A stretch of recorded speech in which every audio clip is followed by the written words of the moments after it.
Prezados amigos do YouTube, sejam muito bem-vindos a mais um episódio de Um Medicamento Não é Pop. Neste vídeo, contaremos a história da criação de uma das maiores invenções da medicina, a vacina contra a pólio de Jonas Salk. A poliomielite é uma doença infecto-contagiosa aguda causada por um vírus que vive no intestino, denominado poliovírus. Embora ocorra com maior frequência em crianças menores de 4 anos, também pode acometer adultos. A maior parte dos casos apresenta poucos ou nenhum sintoma, e estes, quando existem, são semelhantes às infecções respiratórias, como as da gripe ou infecções gastrointestinais. Todavia, cerca de 1% dos infectados pelo vírus pode desenvolver a sua forma neurológica. Esta pode levar à paralisia dos membros, que ocasionalmente leva a sequelas permanentes, insuficiência respiratória e, em alguns casos, a morte. Até os anos 50 do século XX, a poliomielite representava uma praga terrível. Estima-se que desde o início do século passado possa ter aleijado ou custado a vida de mais de 1 milhão de jovens. As epidemias eram anuais e provocavam medo e pânico no mundo inteiro. A justificativa para isso, além de trágica, é no mínimo curiosa. As doenças infecciosas começaram a ser combatidas de maneira eficaz a partir da segunda metade do século XIX. O homem descobriu o papel dos micro-organismos e a necessidade de enfrentá-los. Uma das formas prioritárias de combate era através do tratamento do esgoto e de dejetos humanos. Estes começaram a serem tratados enquanto a água ingerida era potável e oriunda de uma fonte segura. O século XX iniciou com o controle da cólera, das diarreias infantis e da febre tifoide. A mortalidade infantil se reduzia nas cidades salubres. A ciência finalmente triunfava diante das infecções transmitidas pela água e alimentos contaminados. Apesar disso, algo paradoxal ocorria. Ao passo que a frequência da maioria das doenças de transmissão oral e fecal regredia, uma em especial ganhava força e se avolumava: a poliomielite. O vírus da polio era conhecido desde a antiguidade, mas encontrou terreno fértil para disseminar-se nas crianças do século XX. Na história humana, esse vírus eliminado nas fezes sempre alcançou a água e alimentos ingeridos.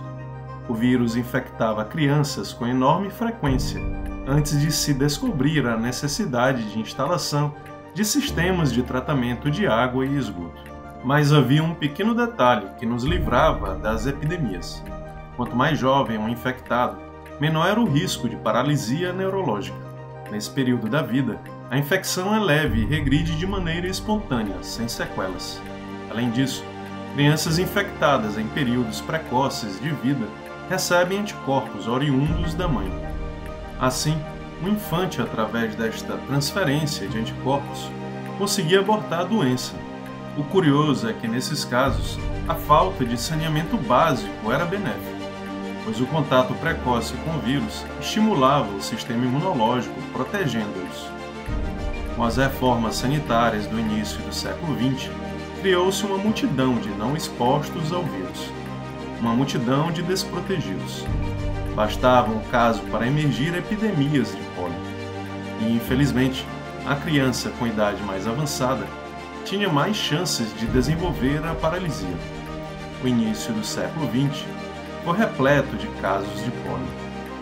Todos os anos, as nações aguardavam temerosas pelos frequentes casos de paralisia infantil em todos os verões. As epidemias se somavam. As vendas de muletas seguidas pelos aparelhos metálicos ortopédicos atingiam níveis estratosféricos. Surgiam as clínicas de recuperação de paralíticos. A ciência inventou o pulmão de aço, um gigantesco aparelho que, através da pressão negativa, favorecia a expansão do tórax, permitindo a respiração. Uma vida inteira literalmente presa a um equipamento, sem o qual morreriam. Em 1952, os Estados Unidos vivenciaram a maior epidemia de pólio de sua história. Foram milhares de casos e centenas de mortes. A corrida por uma vacina se tornou imperativa, e as esperanças estavam nas mãos de um nova-iorquino, filho de judeus imigrantes, o médico e cientista Jonas Salk. Salk, desde cedo, se mostrou um gênio. Aos 13 anos, estudou na Towson Harris High School, uma escola pública para adolescentes intelectualmente talentosos. Durante os anos no colégio, adquiriu fama por ser um leitor voraz, pois devorava tudo que chegava às suas mãos. Após concluir os estudos do ensino médio, em tempo recorde, matriculou-se na faculdade da cidade de Nova York, onde se bacharelou em Química em 1934. Apesar da formatura, resolveu atender um pedido de sua mãe, matriculando-se na Faculdade de Medicina da Universidade de Nova York. De lá, saíram entre os anos de 1930 e 1940 8 prêmios Nobel. Durante sua educação médica, se destacou de seus colegas porque logo cedo decidiu que não iria atuar clinicando profissionalmente. Em vez disso, ficou absorto em projetos de pesquisas, aproveitando ao máximo a estrutura dos laboratórios, aprendendo técnicas em bacteriologia e bioquímica. Segundo ele próprio, foi o trabalho no laboratório que deu um novo rumo à sua vida. Minha intenção era ir à faculdade de medicina e me tornar um cientista médico. Eu não pretendia praticar medicina. Queria, desde o início, contribuir para a melhoria da humanidade, por assim dizer, em um sentido mais amplo do que apenas atender e resolver problemas de pacientes individualmente. Com este intuito, em 1941, trabalhou no laboratório de Thomas Francis, na Universidade de Michigan. Este, na época, era considerado uma das maiores referências mundiais em virologia, pois havia recentemente descoberto o vírus do influenza tipo B. O período de 2 meses no laboratório foi determinante para o futuro de Salk. O mundo da virologia abriu-se para ele, fisgando-o para o resto de sua vida. Ainda na equipe de Thomas Francis, Salk ajudou a desenvolver uma vacina contra a gripe para o exército. Seu papel foi crucial, pois conseguiu isolar uma das cepas de influenza, que seria naquele ano incluída na vacina dos militares norte-americanos. Com o know-how e reconhecimento científico adquiridos, aceitou a proposta para criar um laboratório de virologia na Faculdade de Medicina da Universidade de Pittsburgh, em 1947. Em 1948, Harry Weber, diretor de pesquisa da Fundação Nacional de Paralisia Infantil, criado pelo ex-presidente Franklin Roosevelt, contatou o Salk. O conteúdo deste encontro era para que Salk investigasse se havia mais de 3 tipos de vírus de pólio e desenvolvesse uma vacina. Anos antes, os cientistas haviam descoberto a existência de 3 cepas. Se a vacina fosse desenvolvida, necessitaria de todos os subtipos do patógeno. Esta parceria foi muito salutar para as ambições de Salk, já que o aporte financeiro de seu pequeno laboratório alcançou patamares impensáveis para uma estrutura recém-inaugurada e com poucos projetos em andamento. No mesmo período, John Anders e colaboradores em Harvard conseguiram replicar o vírus da pólio em culturas de células embrionárias. Esta conquista facilitava o manejo do patógeno e, portanto, as pesquisas para o desenvolvimento de uma futura vacina. A importância deste feito rendeu um prêmio Nobel de Fisiologia e Medicina a Anders no ano de 1954. Com o controle da replicação viral, Salk tinha nas mãos os meios para produzir quantidades maciças do micro-organismo e fabricar sua vacina. Faltava, no entanto, um passo. O agente deveria ser morto ou atenuado. Este era o seu primeiro desafio: destruí-lo e se certificar de que seus fragmentos estimulariam a resposta imunológica. Assim, primeiro Salk multiplicou o vírus em células de rins de macacos, para em seguida inativá-los em formaldeído. Foram anos neste processo, um árduo, tedioso e cansativo trabalho. No início de 1954, o cientista conseguiu armazenar um grande estoque de sua vacina promissora. Faltava agora testá-la para comprovar sua eficácia e segurança. Iniciou-se dessa forma o maior estudo vacinal norte-americano.